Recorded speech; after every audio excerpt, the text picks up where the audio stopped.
Committee meeting of January 22nd, 2015 is called to order. This meeting has been properly noticed? Yes. And posted in compliance with the open meeting law. Public comment during this portion of the agenda must be limited to matters on the agenda for action. If you wish to be heard, come forward and give your name for the record. The amount of discussion, as well as the amount of time any single speaker is allowed, may be limited. Is there anybody here who wishes to speak on any agenda item? All right, hearing none, we'll move on to item 4. This is for possible action. Approval of the final minutes by reference of the Audit Oversight Committee meeting of November 20th, 2014. Are there any corrections or additions? Hearing none, then I will. All right. All in favor? Motion passed. We have a quorum, don't we? Yes. Three of the five make a quorum. Item 5, discussion for possible action on the appointment of the chairperson. Excuse me? I was just going to say, that was item 5, for possible action on the appointment of a new chairperson and vice chairperson, but do I have a motion to move that to the end of the meeting? I so move. Second. All in favor? She has to trail it to the end of the meeting. Yeah, trail. You can trail it, you can trail it, we'll trail it. You have to use the word trail most of the time. Then move into item number 6, discussion for possible action on the general report by the city auditor. And we will now hear that report from Radford Snelling. Thank you. Currently, the following audits and projects are in process. OBD Parking Services is being led by myself and Phil Marmarowski. It's in the planning phase. HR Safety and Liability Programs, Philip Marmarowski, and that's in the reporting phase. OAS Emergency Management Grant, that's Gary Phillips, and that's in the reporting phase. Building and Safety Development Services Center cashiering, actually that is that's by Nancy Beatty, and that's in the reporting phase. The golf course local plate provisions, that's Brian Smith, that's in the reporting phase. Support services, equipment and vehicle maintenance for fire and rescue, it's Gary Phillips, that's in the planning phase. Communications by Nancy Beatty, that's in the planning phase. Public Works Environmental, that's Brian Smith, and that's in the planning phase. This concludes my report. All right, are there any questions or discussions on the report? Hearing none, then I can have move for acceptance. Second. All in favor? Aye. Motion passes. Number 7, item 7, report for possible action regarding an update on the audit recommendations for the status of incomplete and extended, and Radford Snelling will give us that report. The Audit Committee has requested a status update on the incomplete and extended audit recommendations from the annual audit recommendation follow-up of June 30th, 2014, and that's up to the current status through today, January 22nd, 2015. As you can see, this table gives a snapshot of the incompletes and extended recommendations from the annual audit recommendation follow-up. You can note over there that the incomplete recommendations went from 45. I don't want to shoot Jim in the face with this laser pointer. That went from 45 down to 6. Now that 6 is actually 6 lower than what it was when we reviewed them at the last meeting, which was in November. That's a reduction of 39 recommendations, which includes, as I said, the 6 additional recommendations complete since our last audit committee meeting. Also extended, you can see the extended class right here over to this one. you can see that it went from 25 down to 10. That's a reduction of 14 recommendations, which includes 8 additional recommendations complete since our last audit committee meeting. At this time, I'd like to review the 6 remaining incompletes and the 10 remaining extended. And as I go through the remaining recommendations, representatives from the departments are present, as well as members of my staff who perform the audit and are responsible for reviewing the implementations, should you have any questions. Starting off with building and safety has 1 extended recommendation. This one related to building and safety, to the audit of building and safety permit division, which was an extended one, which has Hanson expired permit fee assessment. And in that, we recommended that management should resolve the expired permit fee function deficiencies. That's the last one in this particular one. Let's see. Any questions? Do you have any questions on that? Okay. The next one is finance, and finance has 1 incomplete recommendation. That's from the audit of parks, recreation, neighborhood services, management controls over employee overtime. This particular one has to do with enhancements needed in overtime.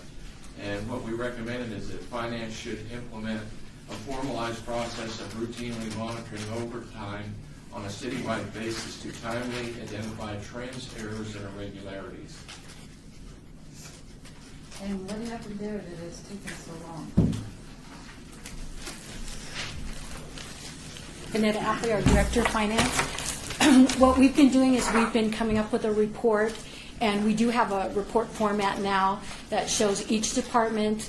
It shows the trend over the past 3 years, so it's showing right now showing 2013, 2014, 2015, and it shows the top 10 people in each operating department with their amount of overtime, and if there's repeat offenders or repeat earners, I should say, in each year, then they're highlighted to show that trend.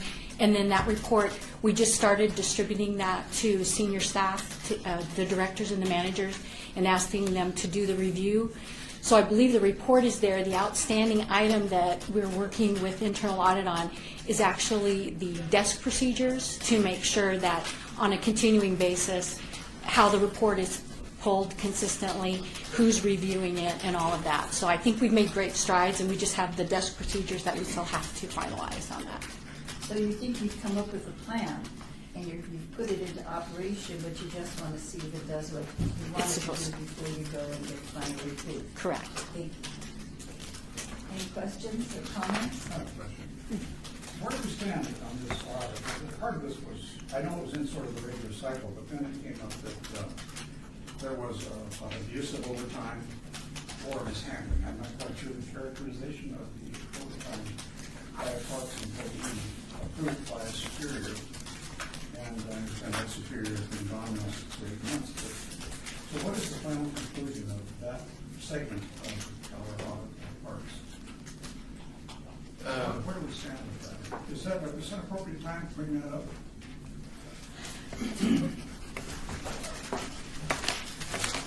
Maybe it's related to it. I'm just curious, we haven't received a report on the conclusion. Yes, Brian Smith, Senior Internal Auditor. Actually, there were recommendations within this audit report to both the Parks and Recreation Department as well as to Finance.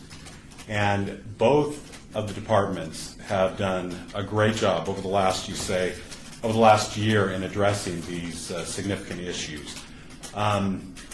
What Vanetta has been addressing, it's really the last part of what we asked Finance to do. We asked them to create a process for monitoring overtime on a citywide basis, and also to push that information down to the departments, because they're the individuals that know best whether that overtime is proper. So the only thing that Vanetta has left to do is I asked them to do some desk procedures that can be followed by their staff, so that every month that this report is uniform, it's consistent on a month-to-month basis.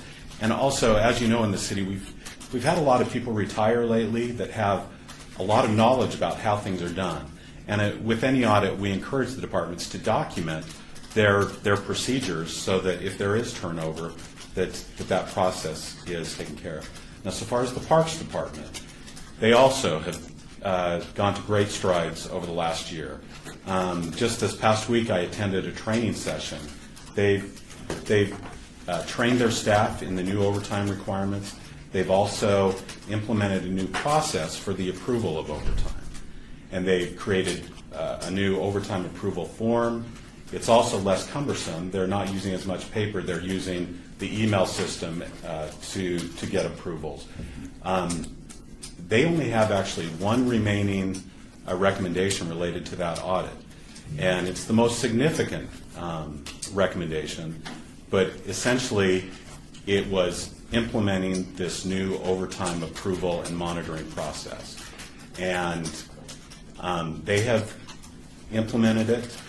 Now it's in my court over the next couple months to go in and do some detailed testing to ensure that what they're doing coincides with the policy that they implemented. So what I wanted to make sure is that we are assured now that controls are in place to try to prevent this, because actually controls were followed, weren't they, in a sense. A supervisor, maybe even more than one supervisor, was actually approving the overtime. well, they were So you would think that would be your. They were signing a form. That didn't necessarily mean that they were monitoring it very well. As we know, there was a significant failure in the monitoring of the overtime of an employee. And this employee got a significant amount of callback hours, which ends up being PERSable. As a result of, and Mark, would you like to address? So the plan is, at the point I gather the plan, that we're talking about here today, is something, you're going to show that can't happen again. That's what I'll be doing, is I'll be going in and making sure that the controls have been implemented so that we don't have this happen again. Just as, if I may, excuse me, my voice is still struggling from the effects of the influenza last week. I'm okay now, but it's still in my throat. For the record, Mark Vincent, Chief Financial Officer. From my perspective, there are two things that happened in the particular incident that gave rise to this.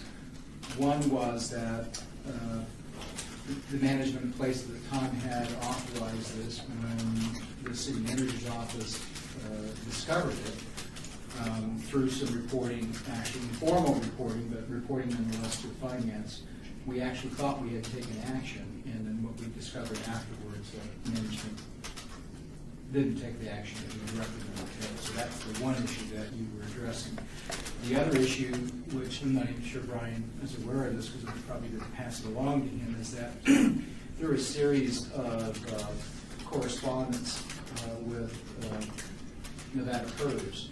We were able to determine that much of the callback pay that was paid to the person that was audited was not PERS eligible, and we have notified him that we are making that adjustment, and we have, I believe, notified PERS of those adjustments as well. So we also took care of that now, we reported that. I We wasn't. did. Okay. We did. So basically, for the time that he took that wasn't PERS eligible, he did have some accountability because he's lost that, right? He will not. We lost some of it. He's lost some of it. What other accountability would he have to make? Because certainly it wasn't just the person doing the approval that knew it was wrong, he knew it was wrong too, right? You know, it's hard with a frontline staff. He made representations to us that he was just doing what he was told to do. I see, so then it all went on him. Okay, thank you. But you are checking up on the other, and that's good. Yeah, and so that's going to take a little time to get into the detail, make sure all the controls are in place, and to make sure that the controls are there so that what we saw doesn't happen again. And Parks has implemented a good process. I've seen their documented policies and procedures. I have attended their training. Now, like I said, it's just a matter of me getting in and making sure it's happening as they intended it to happen. Are there any more comments? You happy? You happy, okay. Are you complete with finance now, Brad? Yes, I am. We can move on to information technologies. Information technology has 4 incomplete recommendations. They're actually replicated 4 times in 4 different reports. The reports are similar. They cover the same areas and there were the same deficiencies. So these 4 are, each one is repeated 4 times. The first 2 have to do with software.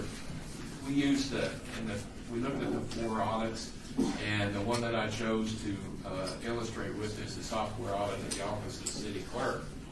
And the 4 recommendations, the first 2 relate to unauthorized business software, and the second 2 relate to freeware software programs. They're somewhat similar. The first one of the ones that relates to unauthorized business software programs has to do with licenses, authorizations, compatibility checking, virus checking, and registry in the software inventory should have been completed for the identified programs, and they should be in compliance with CLV policies and procedures, or the software should be removed from the CLV microcomputers. And the second one related to that is that information technologies must establish a verifiable system of inventory controls over software programs from software acquisition to installation. The second is somewhat similar. It has to do with the freeware software programs. Again, it's licenses, authorization, compatibility checking, virus checking, and registry in the software inventory should be completed for the identified programs, and they should be in compliance with CLV policies and procedures, and the software should be removed. And again, IT must establish a verifiable system of inventory controls over all types of software programs from software acquisition to installation. So I believe Mr. Martin is here from the Information Technologies Department if you have any questions regarding that.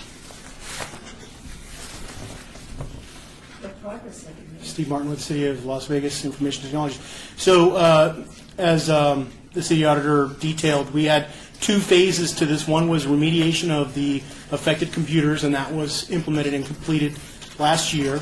The second part was more complex in that we had to create a new system, either with some new software or develop something on our own in-house with procedures, policies, and existing software to be able to police the software, automate and introduce automation to make that easy and feasible. So we did start out first looking at some form of automation with a vendor, but ultimately that proved fruitless, so we decided to undertake this ourselves about the middle of last year or so, developing a new approach to looking at the software through some existing tools. We have done that. We had to redraft new procedures, a new policy and new procedures to facilitate that. That's complete. So our last step was actually putting into effect, and that involved several steps, including training, having the folks who are going to actually implement this to come up with the actual mechanisms for doing it. So actually on a monthly basis, how will they do it? And secondly, getting actual data together for things like software that's allowed in our environment, to take an inventory of that and to document it, and also to document the number of licenses we have available for it so we can tell when we're approaching a compliance issue. And we have done that. So the last step that we're on now is the cleanup portion of it, which is accounting of all of our various software licenses and titles together in one system. That system is called SysAid. And getting a bit of data entry done to actually document the licenses and so forth. We've partially completed that. We have a rather large amount of work that has to be done by a data entry clerk. We are now pretty far in the hiring process to get a temporary assistance to help us get the data entry portion done. We do anticipate completion of that portion and full implementation of our new procedure, and to be able to demonstrate that to the city auditor sometime in the next month, sometime by the end of February is what we're anticipating. questions on this? See, you're doing such a good job, we can't even come up with that many comments. All right, thank you so Thank you. much. And Brad, if we could have the next item 7. The next item is the Office of Community Services, and they have one incomplete. It relates to the audit of economic urban development neighborhood stabilization program, in which we ask that neighborhood development management should establish. Wait a second, are you on 8 or 7? I'm on 7. Oh, geez. I moved too quick. And real quickly, yes, I municipal put court. the page over at the wrong time. This one has to do with municipal court, and they have one extended one, and this is has to do with minimum accounting standards checklist for Nevada courts. In this particular one, it's a deficiency in that area, and it has to do with accounts receivable. And representatives from the courts are here if you have any questions related to that. I had a quick question on that one. I know we were scheduling with some vendors, and there was supposed to be a meeting. Can we get an update as to the results of the progress we've made since last time? Thank you, Madam Chairman, committee members. Dana Levac, the Municipal Court Administrator. We are actively seeking a new case management system. An RFP went out. There were several responders. It's been narrowed down to some top contenders that we feel are viable. Some site visits need to be conducted, and then we'll start negotiations with what the judges and staff, and I know Mr. Martin is here and Mr. Marcello is here, consider the top product that will take us 20 to 30 years into the future. We still hope for an 18 to 24-month launch and full integration over to new system. Okay. When you say aging records, what do you mean? Aging reports on accounts receivable are not produced at the county? Reports that from a long time ago? Yeah, yes, I'm sorry. What it would do is it would give you an aging of the accounts receivable, to let you know the oldest to the newest, and that becomes important in relating to collections and how they would be treated. And a lot of this pertains to the court personnel, right? They would have to. Yeah, this is all court issues here. And we don't have anybody from the court. Mr. Oh, sorry, you're right there. Okay, thank you. It's okay, Madam Committeeman. Again, Dana Levac, Municipal Court Administrator. Interestingly, when I began interviewing for the position, give or take 9 months ago, one of the first questions I asked was, can you tell me what the aging is on your receivables? And I know Ms. Jefferson is here, and I got a very long, loud laugh on the other end.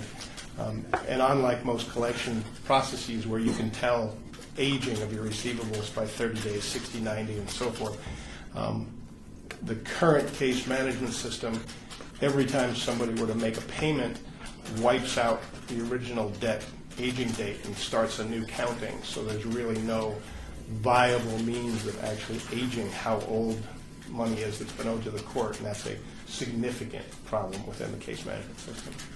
So hopefully the new case, well, not hopefully, the new case management system will solve that issue. So would you say from now it'll be about 24 months, or from once we make the selection it should be about 24 months? I had actually planned a go-live date of July 1, 2016, and I'm still hoping for that, although I've been told that's not realistic, so we'll see. No, we know how those things go. Very true. Well, this, Dana, came up, was it last year, the Review Journal, before the story, it was a Review Journal that made a request to find out how old our warrants are, how many are unpaid. Correct. They yes, sir. And we couldn't get an answer. Correct. When I look at the due date of 2010, I'm trying to figure out, that was like three administrators ago. What was it? You were not in compliance on all these items at that time? There were a 4 number. years and 4 months ago? Yeah, there was a number of items that the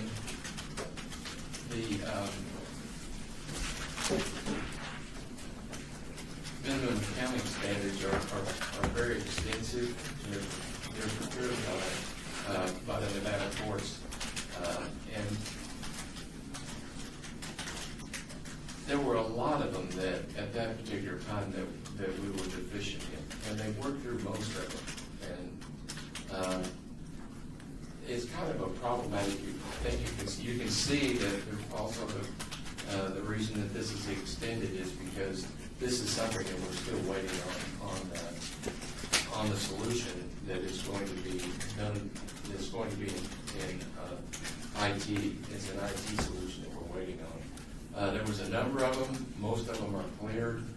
This one is kind of the one that's left. There's 5 things or 6 things that are left. Right. I mean, just Well, 6 areas. there's six pieces of that same. Okay, I know that I was kind of surprised too that we couldn't produce an aging of these, and I did remember that you said that the time reset every time there was a payment. So $1 paid on a $500 fine, it might have been 12 years old, became a fresh receivable. Correct. Even if it was $490, 10 years old, something like that. I mean, it's kind of like that's the way it was, so I can understand that. I mean, I can see where a system blows things out and nobody complains or thinks about it, then that could happen. Nobody asks, and then the ask came in. From this stage where we got flat-footed. If IT doesn't have enough people, and I know you've got people working with you, but if IT doesn't have enough people, who do we need? Because this is a large number of dollars. I remember that it's well into the millions, even though anecdotally we're told that most of the millions and millions will not be collectible. They're just old. But we couldn't prove why they weren't collectible. And that we couldn't say, well, they're dead. They moved away in 1996, or we couldn't answer any question. What was it that the total gross number of receivables is? Is it just like 20 million? It's somewhere between 30 million and 130 million, but depending on how you judge whether it's actually a receivable or This is not. a huge thing here. Wait another couple of years before we have a system in place. It's not acceptable. I don't really believe so. There's got to be something done to service this. This just absolutely got to be done sooner. Pam Jefferson, with an update for this report. We are still working on it. Like, for example, the latest report I had, we find an analyst that come to do the aging, and they have to run 32 reports to get aging. But by the time, when we run the report, the information is in raw data, but by the time we manipulate it in the format where we can analyze it, it's old. So one report requires 32 individual reports to get a comprehensive. So we've been looking at it. We've been trying to. It's not anything that we put aside waiting for the new case management system. We are attempting to do it. It's just so time consuming. There'll be resources to analyze the data to see if it's accurate.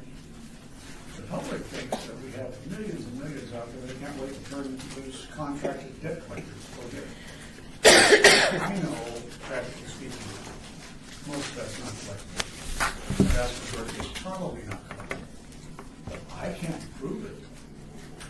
You can't prove it. In our case management system, we may indicate that, for example, we're unable to locate the individual, although we did, try to collect on it. However, when you try to extract that information from the case management system, it's not standardized. So you get all kinds of different descriptions, and to try to pull all that together and make sense, it's very, very kind of difficult. But I assure you that we are trying to analyze it, trying to produce something, even if it's at a minimum. For example, fine, if we can just see what's happening and find at least we have something and not saying that we're not doing anything. Well, I know you're not doing nothing. I mean, that's for sure is true, Yeah. but we're still slaving away here. I know it's been a long time now since that story came out. We're still stuck. Madam Chairman, if I may, Mark Benson again.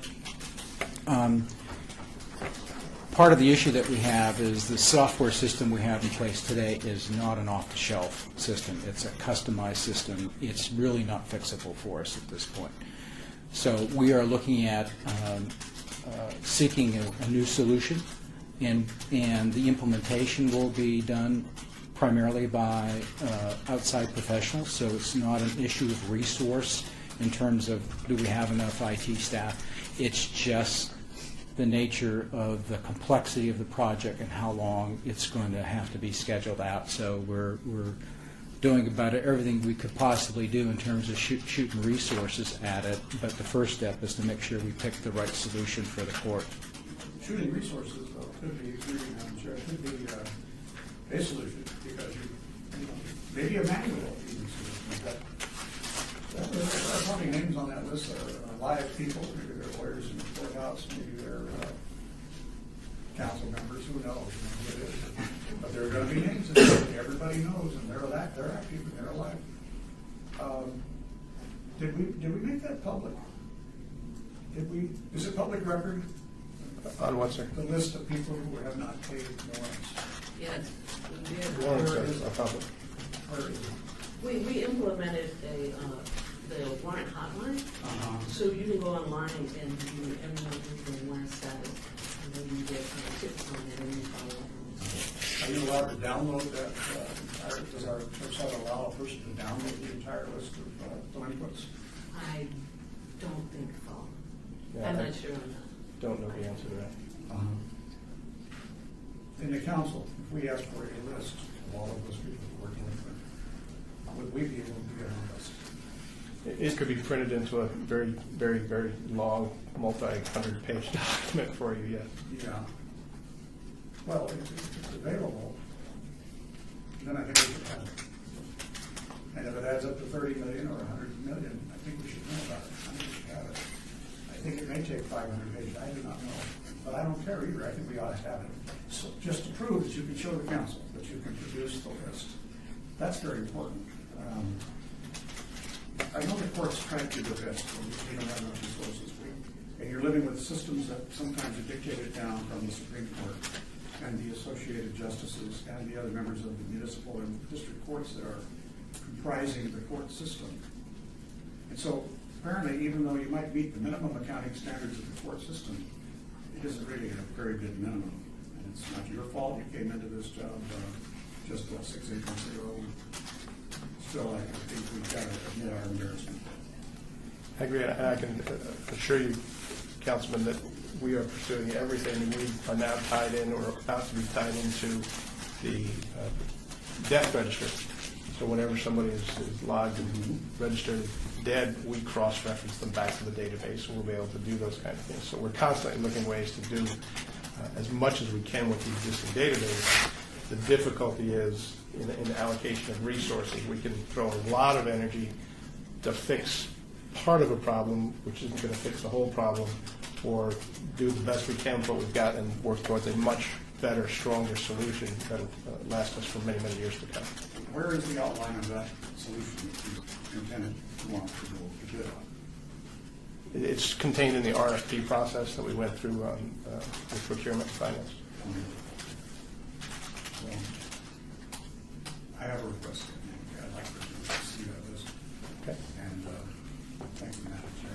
I think it would be a good thing to see the list. There's another question along that line in the next subject we're going to cover. I just thought. Did I jump in here? No, just maybe.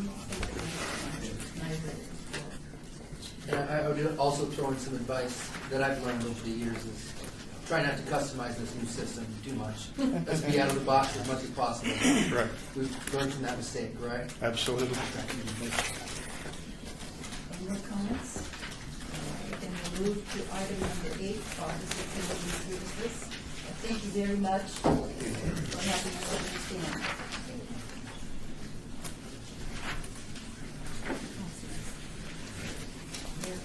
Okay, the Office of Community Services has one incomplete. It's related to the Audit of Economic Urban Development Neighborhood Stabilization Program. In this particular one, it related to housing rehabilitation contract insurance requirements. Neighborhood Development Management should establish, document, and implement policies and procedures to review the submitted certificates of insurance to ensure that they include the required criteria.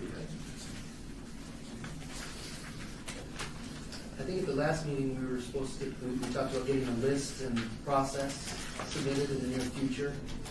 Nancy Beattie, Senior Regional Auditor. Yeah. They provided me with their policies and procedures last December. Okay. And this morning they requested that I come and test. And so I did. I had a few questions on something, a few items, that there were a few differences. And because I'm not an insurance expert, I asked them to talk to our insurance individuals to make sure that those differences mattered or didn't matter. And so once that's resolved, this probably can be closed. Okay, sounds good, thank you, sorry. I know that you need to leave early. What time do you need to leave? Probably 2:15, 2:20. Okay, so we'll go as quickly as we can and put you in Dave whatever we need to, because then we don't have quorum. I just wanted to mention here, because you're in the audit of economic urban development, I had asked questions before, which are not related to what you specifically have. But I would wonder if in an audit, would you look at some of, we've given a lot of money to startup businesses. We've given a lot of money to people to start up businesses, and then they fail. We don't know anything about what we gave to that failed and why. That might help us as we move forward and get additional monies. And I just wondered if sometime that might be included or research. I don't know, you weren't doing just economic urban development, you were doing community services, but just as that. Madam Chairperson, what we will do is we'll make a note of that, and when we do another audit in that area, whether that will become one of the subjects or at least a subject. Because I know Councilman Barlow also was interested in it, because we, as I said, we spend a lot of money, but we don't know who's got the money that spends it that lasts. And there should be something that can help us learn why. Could we have done something better, in selecting or something like that? So that would just help the decision making. Thank you very much. Then I guess we finished slide 8. Let's go to item 9.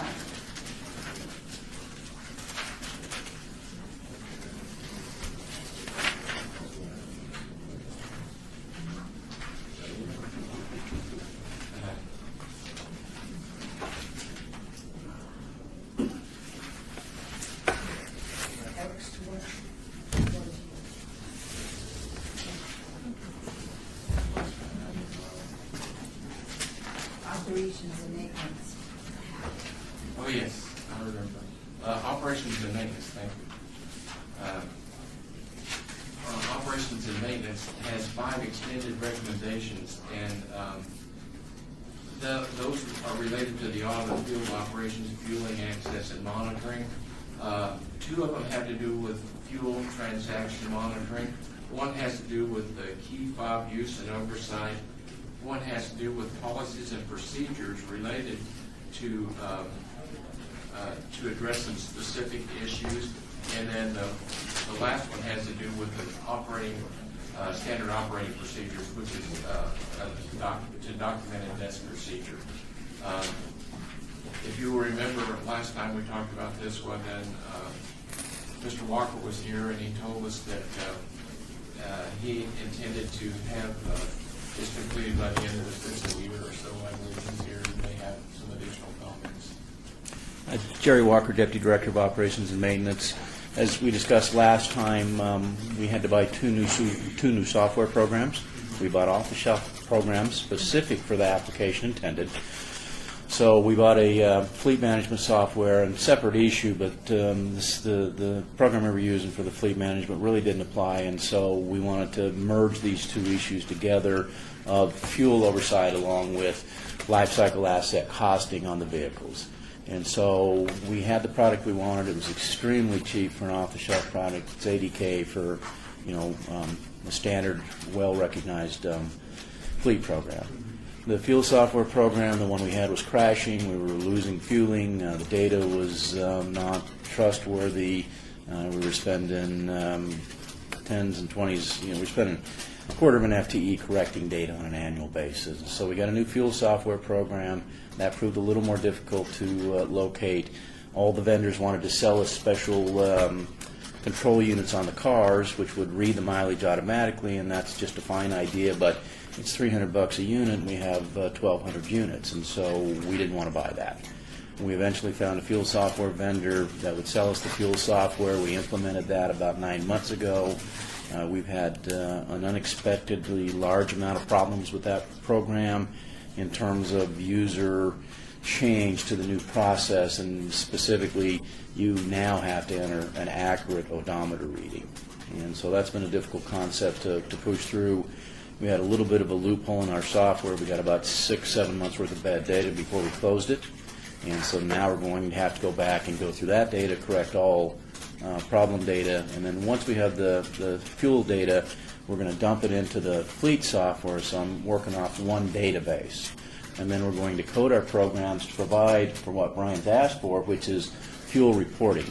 So that Manager Smith, here's your fuel report, here's when it was used, here is any suspicious data, Sunday morning at 3 a.m., was your man working at that time? So report it out. We also, one of the things I really want off of it is miles per gallon so that I can start tracking like vehicles. I did when I first took over fleet, did a check on all the Ford Escapes. It was very illuminating. I believe there were 20 units, 2 of them are running 50 miles a gallon, which means their data collection was incomplete. Most of them ran about 24 miles a gallon. There was a subset of about 8 that ran 18 miles a gallon. Subset of 8 is all in one organization, and bottom line is it was filled idly. And so it's useful information. And so from the miles per gallon, and what we're after here is a prevention of fuel theft. And we want to be so on top of our data that there is no fuel theft. And so items 1, so 9, 10, 12, and 13 all require that I know what my data format coming out is. And so until I can roll my fuel data into my fleet program, I won't be able to write those. And right now we're clearing up the data that we have from the 6 or 7 months. We've assigned another individual to it, so the department hired a IT person to help us on other things. She's going to be temporarily reassigned to this effort for the next 2 to 3 months until I get all my data cleaned up, rolled into the new program, and then we will start generating the reports. Once I know the report format, then I can write the policies and procedures and lay the rules out. The other one, the key fob use and oversights, one we're going to start on here shortly.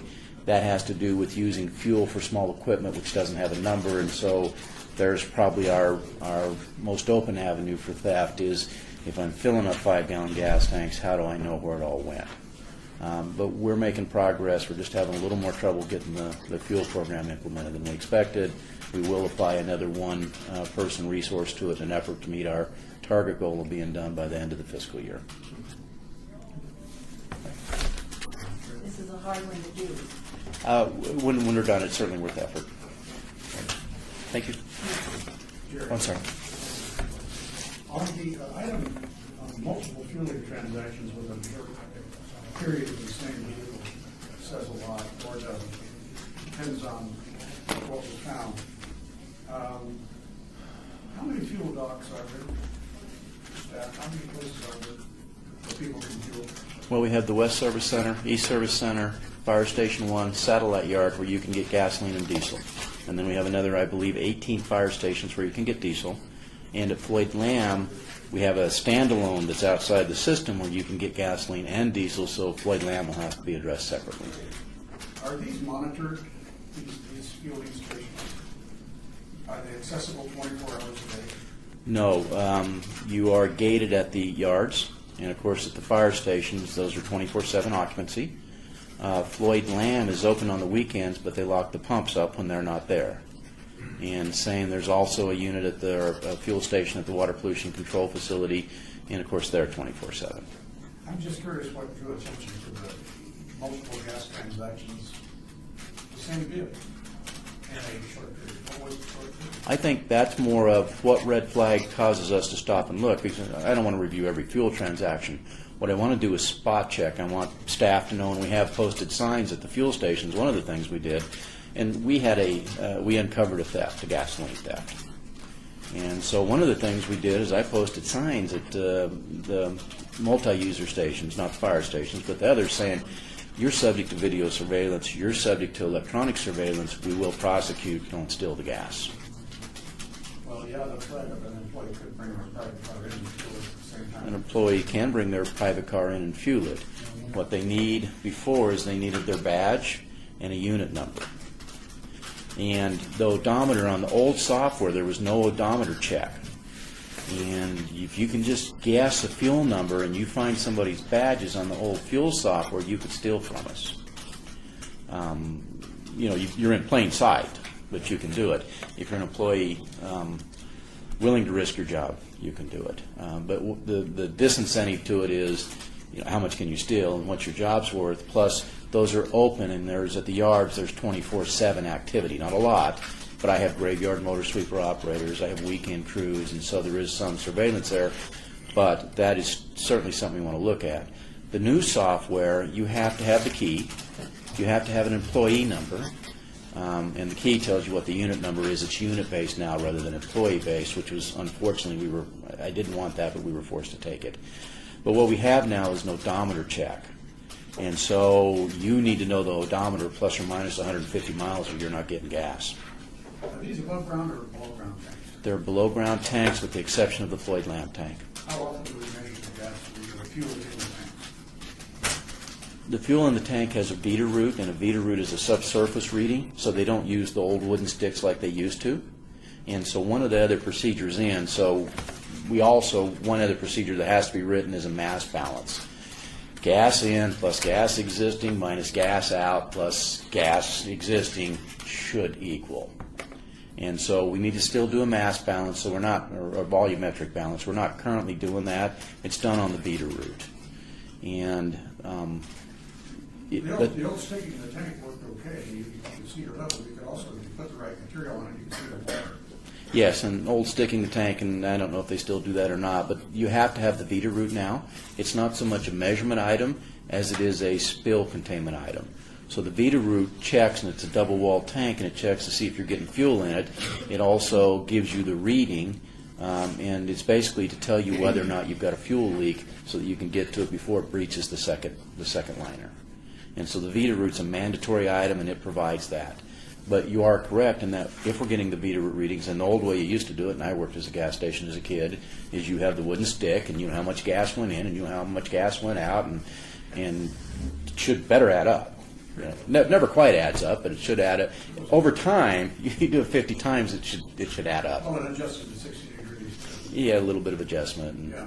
Well, the thing I'm just getting at is what is our master tie-in, our audit purposes, when we ultimately get a number on the inventory at the end of a period that shows how many pounds we have? Do we stick at the end of a period? We need to do the volumetric balance just to make sure that for our own thought process that we're not losing gas mysteriously. But the gas theft is not somebody pumping it out of the tank. It's somebody misrepresenting the uses. Somebody going in and taking a 5-gallon tank or pulling in with one of our cars and filling up on us. And so monitoring the balance in the tank will prevent somebody from coming in and siphoning out of the tank, or it's a nice double check that the delivery guy is actually delivering what he's saying. And so that's one check we need to do to make sure that we're not somehow losing volume out of the tank. But our loss is going to be out of the hose. And so if somebody brings in a 5-gallon tank and gets another 5 gallons every time he fills up, that's the guy we've got to catch. All right, thank you. All right, thank you. Thank you very much. Any other questions or comments?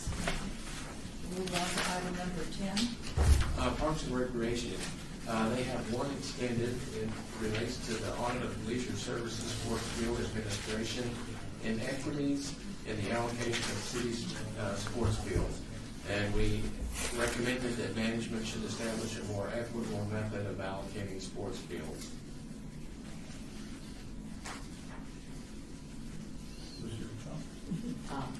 Nancy, Senior Internal Auditor. This is the last item on this audit, yay. I'm currently in process with Elgin to test this item. We have a meeting next week. We've met once already. We have another meeting next week. We're going to move forward.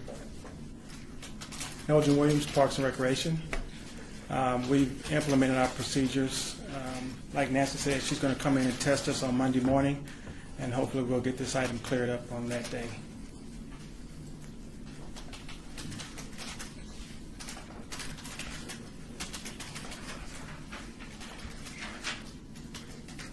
Is there any other? I'm just thinking, I feel like I haven't got a result here. Are we going to get a result? I'm meeting next week to start test. So we'll hear about it at the next audit meeting. If it's clears, you won't hear about it. It'll be going. It'll go to the council? It'll become, it'll move from extended to, it'll move from. When you're preparing a report, that's a report that, it's not so much an audit that is pass fail, it's a report on what is going on with the allocations. Isn't that right? The problem that we ran into, I don't know if you remember that report or not, it showed this huge one-page table of what particular sports groups got fields, and it worked out and gave a per hour, was it per hour? It was a per team before, and some of the things that have been implemented, they moved from a per team for $100 per team for an allocation period, which was like a 6-month period, to a per hour per field rate, which helped because then the leagues are paying the same price per field per hour. Another thing that was implemented is the lights. And so these two items have given the leagues an incentive to only request, more of an incentive to just request those fields that they really need. The department has monitors that go out to the fields, and I mean, they don't go to every field every night. They don't have enough monitors to do that. But they do have monitors who will go out to the fields and verify whether the leagues were on the fields. And if there is a problem, they'll bring it to that league attention, and there's a 3-strike policy that, and they have taken fields away from some leagues when they haven't been using fields. Yeah, if you remember on that particular form, it worked out where some of the groups were paying 62 cents for the field, and other people were paying $15 for the field. So that was an inequity that we tried to draw attention to, and I believe that is pretty much to the point where we can test it to see if it has been addressed. And I requested reports on some of the leagues to see where it was before and what's going on moving forward. And that's what we're going to meet on next week, and kind of see if it has changed yet. That's just what we have. Thank you. Any other additional comments, concerns? All right, then we'll move on to the next item, 15. The planning department has 2 extended items. They're related to the audit of planning department, business licensing and audit unit. One has to do with the lack of formal work plan and audit section methodology.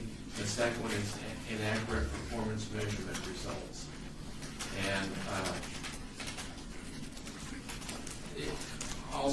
I think both of these, the reason that these are extended is because they're being addressed in Inform, and that's still in process.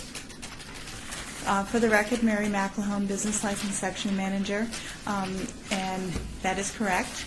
We're still working on getting these reports written. Last time we sat here in November, we had 4 items left for reports. We're now down to 2, so we're getting there, and I'm hopeful that you will not see us here in April.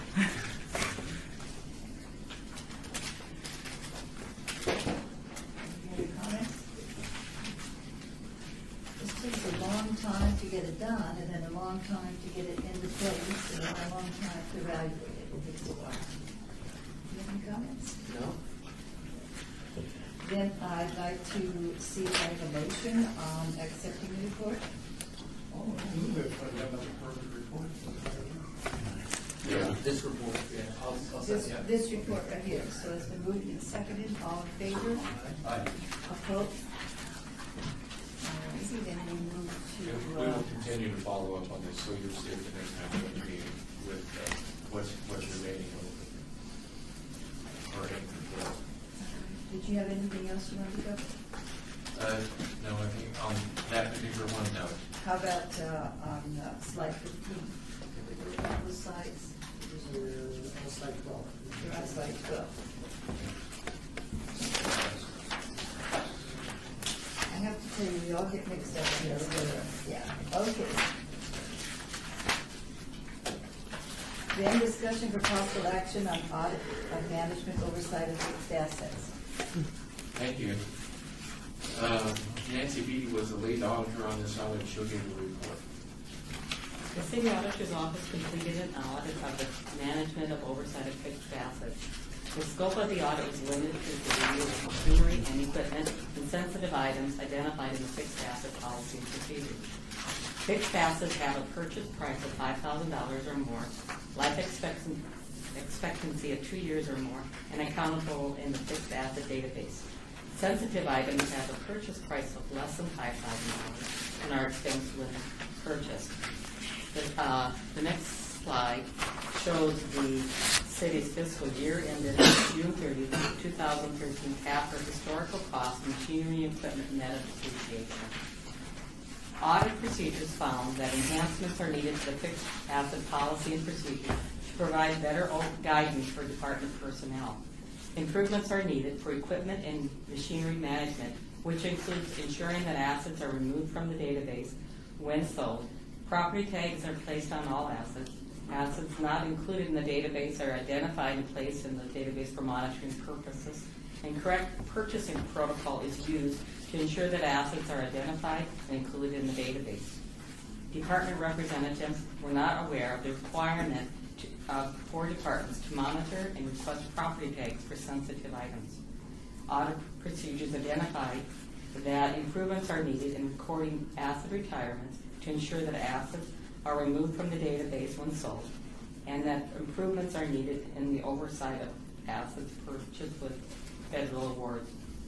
I would like to thank those employees who assisted me throughout this audit. Finance staff were very, very proactive in response to the audit findings by immediately taking steps to update the fixed asset policy and procedure.